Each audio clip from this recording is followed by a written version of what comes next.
आर्थिक संकट से जूझ रहे श्रीलंका ने मंगलवार को घोषणा की है कि वो 51 अरब डॉलर करीब 3.88 लाख करोड़ रुपए विदेशी कर्ज नहीं चुकाएगा। इसे चुकाने के लिए वो अंतर्राष्ट्रीय मुद्रा कोष IMF की ओर से एक राहत पैकेज का इंतजार कर रहा है।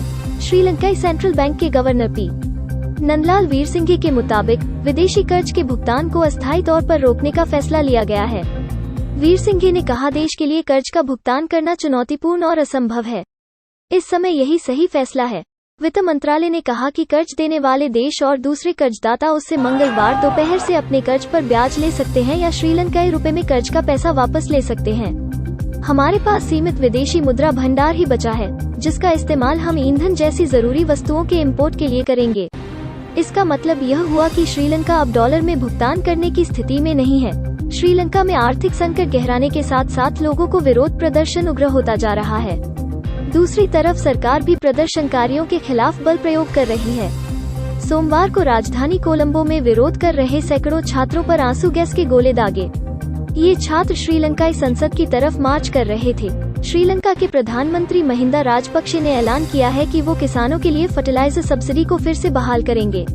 आर्थिक संकट गहराने की वजह से सरकार ने कई तरह की सुविधाओं और सब्सिडी पर रोक का ऐलान किया था।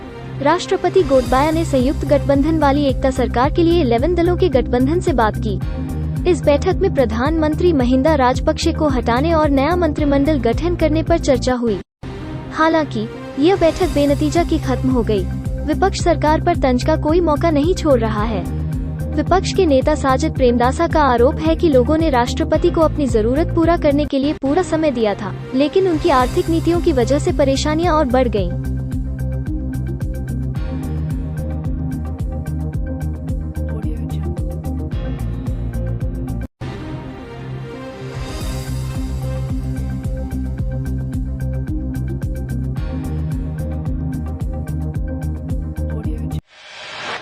राजस्थान सरकार के खिलाफ प्रदेश भर में फ्रंटलाइन हेल्थ वर्कर्स का विरोध बढ़ता जा रहा है।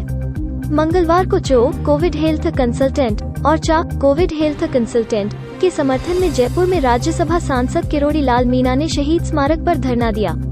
उन्होंने कहा कि सरकार ने संक्रमण काल में युवाओं का फ्रंटलाइन वर्कर्स में इस्तेमाल किया, लेकिन कोरोना कम होने के साथ ही सरकार इन्हें नजरअंदाज कर नौकरी से निकल दिया, जो सरासर गलत है।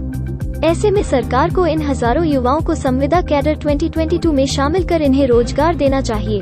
दरअसल राजस्थान सरकार ने कोरोना काल के दौरान प्रदेश भर में 25,000 चो और चा वर्कर्स की नियुक्ति की थी, जिन्हें कोरोना मरीजों के उपचार के साथ घर घर जाकर दवाई लेने की जिम्मेदारी दी गई थी। लेकिन 31 मार्च को चो और चा वर्कर्स का कॉन्ट्रैक्ट खत्म हो गया, जिसके बाद सरकार ने सभी को नौकरी से हटाने का आदेश जारी कर दिया, जिसके खिलाफ प्रदेश भर के चो और चा वर्कर्स पिछले 12 दिन से जयपुर के शहीद स्मारक पर धरना दे रहे हैं। शहीद स्मारक पर धरना दे रही महिला कर्मचारियों ने आरोप लगाया कि उन्हें पिछले 5 महीने एक भी रुपए वेतन का नहीं दिया गया।